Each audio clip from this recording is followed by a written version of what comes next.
안녕하십니까. 새로운 해법, 새로운 행동, 새로운 얼굴 9번철입니다.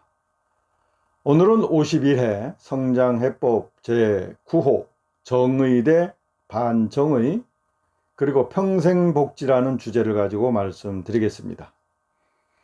우리는 지난 19회 방송에서 정의란 무엇인가 라는 내용을 가지고 아주 쉽게 여러분에게 설명을 드렸습니다. 다시 한번 말씀을 드려보면요. 정의란 그렇게 하지 않고서는 도저히 안 되게 돼서 양심에 따라 행동하는 것이라 했죠. 정의 이퀄 행동이라 이렇게 보시면 됩니다. 호숫가를 지나다가 물에 빠진 사람을 비록 내가 수영을 잘 못하지만 어쨌든 물속에 뛰어들어 그 허우적대는 사람을 구해 주었을 때 우리는 그런 사람을 정의로운 행동을 한 사람이라 이렇게 얘기를 하죠. 그렇다면 또 사회과학적 차원에서 일석으로 이 돈이 궁해서 어려움에 빠진 사람들에게 이웃들이 또는 사회가 십시일반 돈을 모아서 지원해 줄 때 이런 행동을 또한 정의로운 행동이다 이렇게 말을 합니다. 또 혹자들은요, 정의로운 그 사회는 분배가 잘 이루어진 사회다 이렇게 말들 또 하기도 하죠. 그렇지만은 또 우리 개혁파는 기존의 이론이나 생각들과는 좀 다른 차원에서 이 접근하는 그런 전문가 그룹입니다. 이 정의로운 분배가 이루어진 사회라는 이런 기존의 정의도 우리가 다른 차원에서 한번 바라보고 분석하고 또 그렇게 좋은 사회를 만들기 위한 또 해법은 어떤 것이 있는지 여러분과 한번 공유해 보겠습니다. 우리가 생각하는 가장 이상적으로 정의로운 분배는요, 사회 통합을 위해 적정한 수준으로 소득의 형평성을 맞추는 것이다. 이렇게 말씀드리겠습니다. 자, 소득의 형평성을 맞춘다는 의미가 과연 뭘까요? 이런 다른 말로 소득의 분배 또는 소득의 배분 이런 식으로 또 다시 말할 수 있죠. 그런데 소득의 형평성은요, 소득을 분배하는 것과는 조금 다른 차원에서 우리가 뜻을 이해해야 되지 않을까 생각합니다. 우선 먼저 여러분은 그 소득이 뭐라고 생각하십니까? 어떤 이제 복이에요? 네, 그렇죠. 소득은 한 사람이 열심히 그 자기의 시간과 정열을 쏟아서 일을 하고 그 반대급부로 얻은 돈이죠. 수입을 말하는 겁니다. 자, 그렇다면 내가 그렇게 열심히 얻은 소득을 왜 다른 사람에게 정부가 분배해야 한다는 말이죠? 자, 그게 아니라요. 소득이 좀 높으면 소득세를 내야 되겠죠?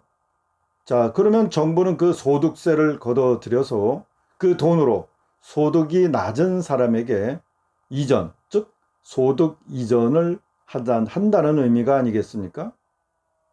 그런데요, 다른 사람에게 이전되는 그 소득이 곧 소득세로 걷어들인 세금으로만 이루어지는 건 아니지 않습니까?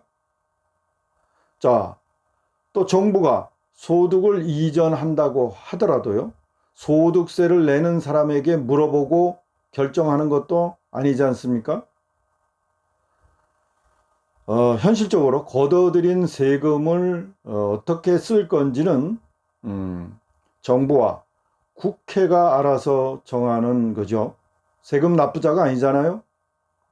자, 그런데 소득 분배라고 하면요, 소득세를 내는 사람도 뭔가 그 제도 안에 끼어들어가는 느낌이 듭니다. 다시 말씀드려서 그 소득세를 내는 사람에게 무슨 강제적인 수단이 작용하는 것처럼 보이기 마련이죠. 그러니 이것을 소득 분배라고 할 수 있나요? 자, 그러면 어떤 사회가 정의로운 분배가 이루어졌다고 말할 수 있을까요? 정부가 소득이 높은 사람들로부터 걷어들인 세금을 가지고 그 세금만을 가지고 나눠준다고 한다면 또 우리가 그걸 소득 분배라고 할 수 있겠죠.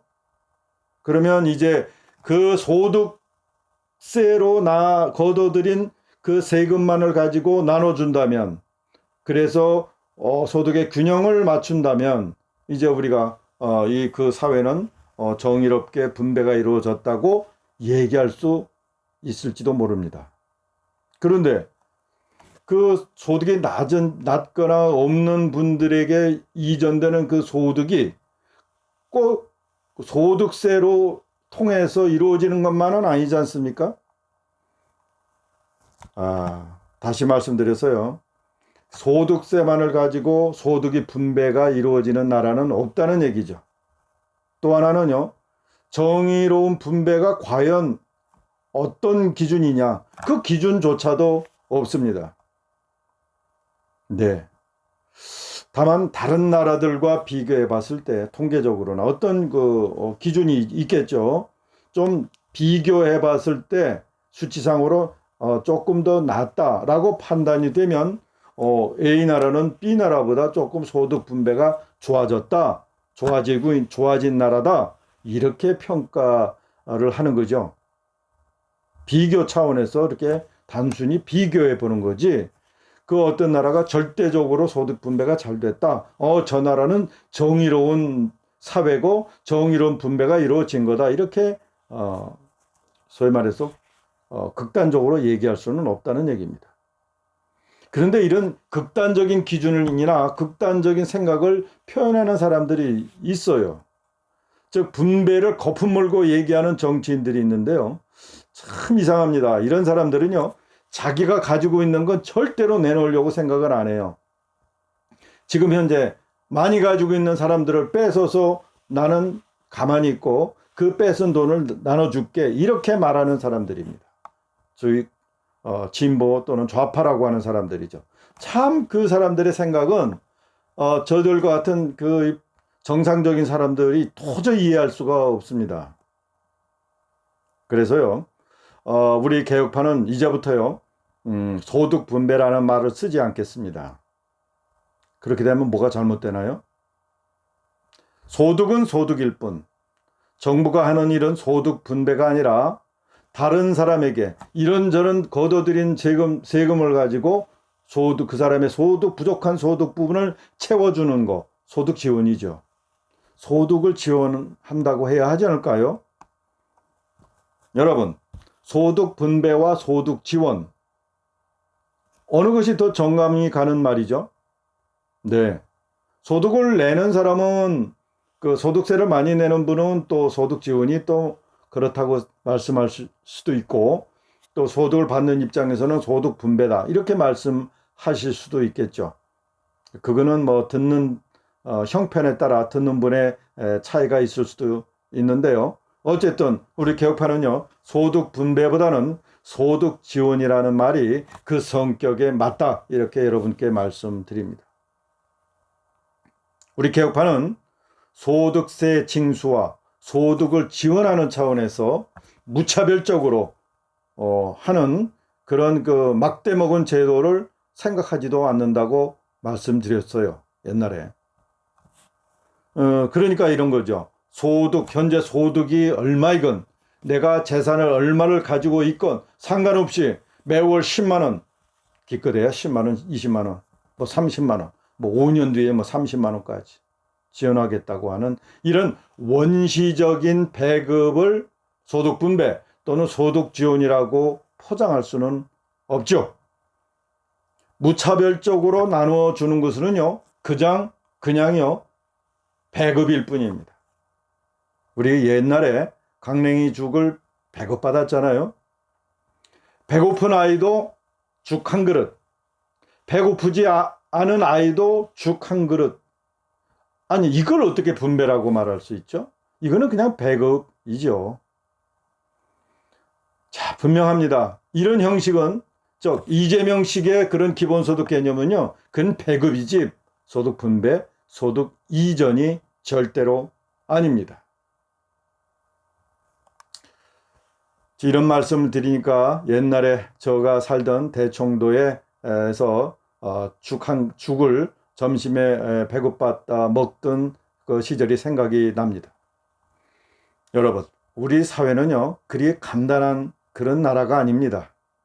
우리 사회는 공동체가 함께 평안하게 살기 위해 어느 나라보다 더 훌륭한 사회복지 제도를 가지고 있습니다. 우리나라가 가지고 있는 남들보다 월등히 훌륭한 사회복지 제도가 있는데 국민연금과 건강보험이 그 기초가 되죠. 그런데요, 일부 공무원들이나 군인들, 교사들을 빼고 일반인들은 국민연금만 가지고는 만족한 생활을 할 수 없습니다. 그렇기 때문에 국민연금 제도 이외에 다양한 이런 사설연금 제도가 또 살아서 움직이죠. 그렇지만 국민연금조차도 받지 못하고, 즉 이 사회가 수립하고 운영하는 연금제도 밖에 있는 일부 극소수에 있는 분들이 있습니다. 이분들은 참 아무 대책 없이 시간을 보내고 또 노후가 걱정되는 분들이죠. 자, 이분들에게는 노후가 편안히 살 수 있도록, 또한 일시적으로 국민연금 제도에서 소외됐다고 하더라도 또 재기할 수 있는 그런 분들에게는 어려움을 극복할 때까지 정부가 집중적으로 지원하는 복지 프로그램은 그래서 필요합니다. 이 세상 그 누구도 똑같은 복지 프로그램으로 모두가 평등하게 보장받는 또는 보장하는 그런 획일적인 사회를 만들 수는 없습니다. 이 지구상에 그런 사회와 제도는 존재하지 않기 때문이죠. 자유의 정신, 즉 3.1 운동에서 제시한 우리 민족의 기본 정신, 3.1 정신을 신봉하는 우리 개혁파는 모두가 만족할 만한 사회복지 프로그램을 더욱 촘촘히 구축하겠습니다. 평생 살면서 때론 실패할 때도 먹고 사는 문제로 어려움에 빠지지 않도록 서로 돌보는 국가 복지 프로그램을 더욱 발전시키겠습니다. 궁극적으로 모든 국민이 평생 안심하고 생활할 수 있도록 평생복지 프로그램을 재구성하겠습니다. 우리 개혁파가 약속하는 복지의 비전은 바로 평생복지입니다. 평생복지는요, 필요한 사람에게 준비된 만큼 집중적으로 지원하면서 보장하는 종합복지 프로그램의 원칙입니다. 우리가 국민연금을 가지고 있다고 했죠. 그런데 이 현재의 국민연금은 2060년이나 그 정도에 완전히 소멸하도록 설계되어 있습니다. 국민연금 이외에 조금 더 나은 공무원 연금은 지금 재정, 즉 세금이 투입되고 있죠. 이런데도 단임 5년 정권의 지금 정권들은요, 정말 나 몰라라 지금 하고 있죠. 87 체제 이후에 5년 단임 정권은 국민연금 개혁, 공무원 연금 개혁에 그렇다 할 실적을 낸 정권이 없습니다. 그나마 박근혜 정권에서 좀 하려다가 일부 몰지각한 그런 정치인들에 의해서 실패로 돌아간 그런 전례가 있죠. 그 외에 우리 국민연금과 그 외에 다양한 복지 프로그램을 중장기적으로 재정이 고갈되지 않도록 안전판을 구축해서 만들어 개혁하는 그런 정권은 없습니다. 특히 이 문재인 반동파 정권은요, 이 문제에 대해서 아예 입을 쳐닫고 있죠. 눈을 감고 있죠. 그런데도 운바가 있다는 거에 아이러니합니다. 그래도 지지가 41%, 45%, 47%가 된다고 한다는 것이 도저히 이해가 안 되죠. 한마디로 지금 이 복지 프로그램에 대해서 폭탄 돌리기를 하고 있다, 이렇게 말씀드릴 수 있습니다. 지금 제도를 그대로 방치한다면요, 현재 우리 자녀들급 2030 세대는 그야말로 지옥에서 헤어나오지 못할 것입니다. 우리 개혁파는 국민연금과 공무원연금을 조정해서 지속성을 유지할 계획입니다. 더욱이 2030 우리 자녀들이 지금과 같은 수준의 형평성 있는 연금 제도의 혜택을 받을 수 있도록 꼭 약속드립니다. 이 문재인과 같은 반동파 정권이 한 번 더 연장이 된다면요, 복지는 말할 것도 없고요, 이 국가의 기본 틀조차도 허물어지는, 그래서 파산하는 길로 접어들게 되어 있습니다. 지금 문재인 반동파처럼요, 원칙 없이 이리저리 휘둘리다가는요, 복지는 말할 것도 없고요, 산업은 중국에게 완전히 제압당하고 안보는 미국과 중국 사이에 끼어가지고 이리저리 헤매다가 일본에게 제압당하게 되어 있습니다.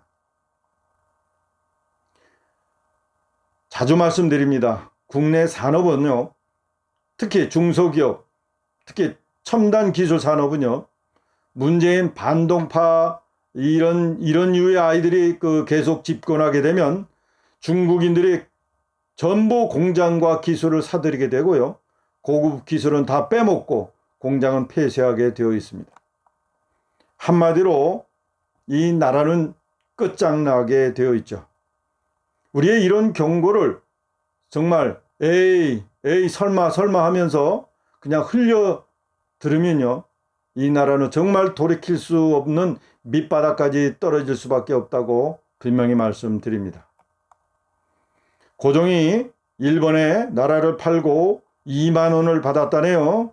그런데 이 반동자들은요, 고종이 울고 갈 정도로 파렴치한 자들입니다. 우리 개혁파는 용감하게도 이 나라가 가는 길이 패망의 길이라고 길목에 서서 깃발을 들고 멈추라고 온몸으로 사인을 보내고 있는 중입니다. 그 중에 하나가 원자력은 다시 살려야 된다고 외치고 있죠. 우리 개혁파는요, 정권을 잡기 위해서 국민을 속이는 일은 절대로 하지 않겠습니다. 정직하고 능력 있는 개혁파가 정치의 중심이 되면요, 이 나라는 정말 살맛나는 나라로 변화될 수 있습니다. 우리와 여러분이 희망하는 평생 복지는 우리 개혁파만이 달성할 수 있습니다. 새로운 해법, 새로운 행동, 새로운 얼굴, 구본철이었습니다. 다음에 뵙겠습니다. 안녕히 계십시오.